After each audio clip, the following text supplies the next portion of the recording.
अच्छा, जरा तसव्वुर करें कराची का अंडरवर्ल्ड और इस पूरे काले धंधे को चलाने वाली मुबैना तौर पर एक अकेली खातून।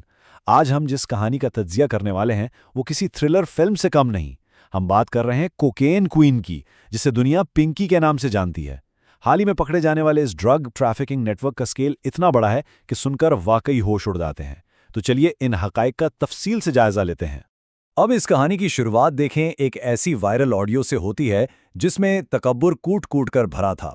मुबैना तौर पर पिंकी के ये अल्फाज सुने गए कि हम पूरे कराची में खुलेआम काम कर रहे हैं, अगर हिम्मत है तो हमें रोक कर दिखाएं।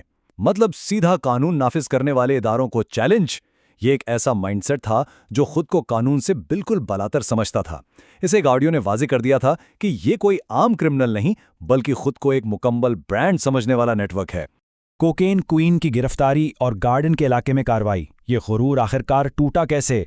कराची के गार्डन एरिया में होने वाले इस बड़े जॉइंट ऑपरेशन को समझते हैं। गिरफ्तारी से बचने के लिए मुलजमा किस हद तक जा सकती थी? आप हैरान होंगे कि तफ्तीशकारों के मुताबिक उसने मुबैना तौर पर तेजाब का इस्तेमाल करके अपनी उंगलियों के निशानात तक मिटा दिए थे ताकि कोई पहचान ही ना सके। खैर, ये इसकी पहली गिरफ्तारी नहीं थी।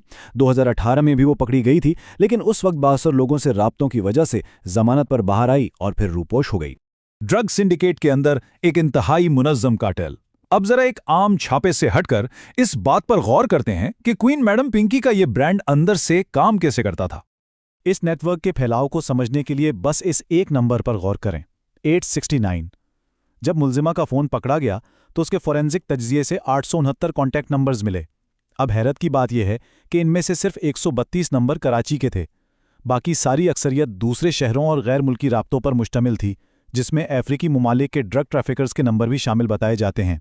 यानी ये सिर्फ कराची तक महदूद नहीं था, बल्कि एक बहुत बड़ा बैनुल अक़वामी ढांचा बन चुका था। अब जरा उनके रेट्स तो सुने। वाइट कोकीन 25,000 रुपए और इनकी प्रीमियम गोल्डन कैटेगरी पूरे 40,000 रुपए फी ग्राम बेची जा रही थी। और इस सब में एक इंतहाई खतरनाक बात यह सामने आई है कि तफ्तीशकारों के मुताबिक कोकीन के असर को तेज करने के लिए इसमें केटामाइन, एफिड्रीन और एसीटोन जैसे इंतहाई खतरनाक मेडिकल केमिकल्स मिलाए जाते थे। ये वो केमिकल्स हैं जो अस्पतालों में बेहोशी के लिए इस्तेमाल होते हैं। इनकी लॉजिस्टिक्स चेन मुकम्मल तौर पर किसी कॉर्पोरेट कंपनी की तरह चल रही थी। शक से बचने के लिए सारे ऑर्डर्स सख्ती से सिर्फ व्हाट्सएप पर लिए जाते और सबसे होशियार चाल, मंशियात की तरसील के लिए मर्दों के बजाय खवातीन राइडर्स का नेटवर्क बनाया गया। बताया जाता है कि सिर्फ लाहौर से 20 खवातीन इसका हिस्सा थीं, जबकि शहरों के दरमियान सामान पहुंचाने के लिए आम कमर्शियल कोच सर्विसेज का इस्तेमाल होता था, बिल्कुल रेडार के नीचे। क्लाइंट्स, कैश और करप्शन, अशराफिया और उनके सहूलतकार। इतने बड़े पैमाने पर माल बिक रहा था तो आखिर खरीदार कौन थे और इस पूरे सिस्टम को तहफ्फुज कौन दे रहा था? सवाल यह है कि इतना महंगा नशा अफोर्ड कौन कर रहा था। एक अंदाजे के मुताबिक इस लिस्ट में 700 से 800 क्लाइंट्स से, इनमें पोश इलाकों के तुलबा, शोबिस की शख्सियात और यहां तक कि सियासतदान भी शामिल बताए जाते हैं। तफ्तीश में मुबीना तौर पर सारा नामी एक अदाकारा और MQM के एक MNA सादिक इफ्तिकार का नाम भी सामने आया है। अलबत्ता हमें ये याद रखना चाहिए कि ये तमाम नाम फिलहाल तफ्तीश का हिस्सा हैं और इल्जामात की हद तक हैं। इस मालियाती सल्तनत का स्केल समझें, 3 करोड़ रुपए। तफ्तीशकारों को जीशान नामी एक शख्स के बैंक अकाउंट का रिकॉर्ड मिला है जो मुबैना तौर पर इस पूरे नेटवर्क की फाइनेंस हैंडल कर रहा था।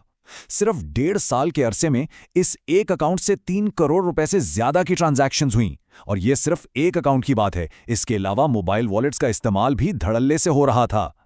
आप जरूर सोच रहे होंगे कि ये सब इतने अरसे तक किसी की नज़र में क्यों नहीं आया। यहाँ तहकीक में एक इंतहाई सनसनीखेज इल्ज़ाम सामने आया है। कहा जा रहा है कि इस नेटवर्क को बचाने के लिए मुख्तलिफ पुलिस स्टेशंस को मुबैना तौर पर 10 करोड़ रुपए से ज़्यादा की रिश्वत दी गई। इनमें दुरख्शां, गुजरी और बूट बेसिन जैसे थानों के एहलकार शामिल बताए जाते हैं। ये वाकई एक बहुत बड़ा सवालिया निशान है। और ये सुने कि माल छुपाया कहाँ जाता था, एक इंतहाई शातराना चाल। रिपोर्ट के मुताबिक मुलजिमा ने मुबैना तौर पर यह इंकशाफ किया है कि वो मंशियात को अपने साबिक शौहर के 2 भाइयों के चैम्बर्स में छुपाती थी, जो पेशे के लिहाज से वकील हैं। अब आप खुद सोचें, आमतौर पर वोकला के चैम्बर्स पर तो पुलिस को वैसे भी शक नहीं होता। क्या जबरदस्त और खतरनाक कवर ढूंढा गया था।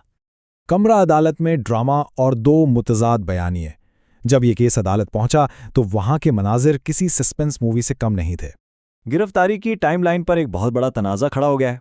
पुलिस कहती है कि गिरफ्तारी 12 मई को कराची के गार्डन एरिया से हुई, लेकिन दिफा का दावा बिल्कुल उलट है। उनका कहना है कि मुलजिमा को तो 1 मई को ही लाहौर से 6 पुलिस एहलकारों ने अगवा कर लिया था, उसे 15 दिन हिरासत में रखा और फिर कराची लाया गया। अब अदालत के सामने 2 बिल्कुल मुतसादिम कहानियां हैं। पुलिस के नज़दीक ये खातून एक इंतहाई मुनज़्ज़म और बैनुल अक़वामी कॉर्पोरेट ड्रग लॉर्ड है, जबकि दिफा की कहानी ये है कि वो एक बिल्कुल बेगुनाह औरत है जिसे उसके साबिक शौहर ने, जिससे उसकी 3 माह कबल अलैदगी हुई थी, अगवा करवा कर तशद्दुद का निशाना बनाया और इस झूठे केस में फंसा दिया। बतौर मुबस्सिर हम सिर्फ ये दोनों पहलू सामने रख रहे हैं, फैसला तो ज़ाहिर है कानून को करना है। लेकिन सिटी कोर्ट में पेशी पर जो ड्रामा हुआ उसने सबको हैरान कर दिया। मुलजिमा को बगैर हथकड़ियों के पेश किया गया और उसके इर्द गिर्द 100 से 150 पुलिस एहलकारों का पहरा था। ऐसा लग रहा था जैसे कोई वीआईपी प्रोटोकॉल मिल रहा हो। मुलजिमा ने बार बार चेहरे से कपड़ा हटाया और चीख चीख कर कहा कि मेरा दम घुट रहा है, मुझ पर तशद्दुद किया गया है। इस नाम नेहाद वीआईपी ट्रीटमेंट की वीडियोस जब वायरल हुईं तो सिंध हुकूमत को मजबूरन सख्त एक्शन लेकर इंक्वायरी को हुक्म देना पड़ा। सल्तनत बाकी है, एक खौफनाक हंगामी मंसूबा। मुलजिमा जेल में है, छापे पड़ चुके हैं, लेकिन इस तज्जिए का सबसे लर्ज़ाखेज इंकिशाफ अभी बाकी है। फोन से मिलने वाला ये वॉइस नोट सुने। ये एक डेड मैन स्विच की तरह था। उसने अपने क्लाइंट्स को पहले ही बता दिया था कि अगर मुझे कुछ हो जाए या मैं पकड़ी जाऊं तो काम बंद नहीं होगा, इसी नंबर से सप्लाई जारी रहेगी और राब्ता करने वाला मेरा कोई दोस्त होगा। मतलब बैकअप प्लान पहले से ही पूरी तरह तैयार था। और वाकई ये डिजिटल नेटवर्क रुकने का नाम ही नहीं ले रहा। गिरफ्तारी के बावजूद क्लाइंट्स को मुसलसल मैसेजेस आ रहे हैं कि सर्विस 24 घंटे दस्तयाब है।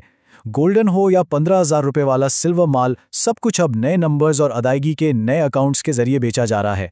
ये नेटवर्क इतना डिसेंट्रलाइज्ड है कि इसने फौरी तौर पर खुद को नए हालात में ढाल लिया। तो ये सारी सूरत हाल हमें एक बहुत ही अहम और परेशान कुन सवाल पर छोड़ जाती है। क्या महज एक क्वीन को पकड़ लेने से मंशियात की सप्लाई वाकई रुक गई? आज के इस डिजिटल दौर में जहां सारा काम व्हाट्सएप पर हो रहा है, कानून नाफिज करने वाले इदारों को इन स्मार्ट सिंडिकेट्स को तोड़ने के लिए कितना एडवांस होना पड़ेगा? इस पर जरूर सोचिएगा। आज के इस एक्सप्लेनर के लिए बस इतना ही।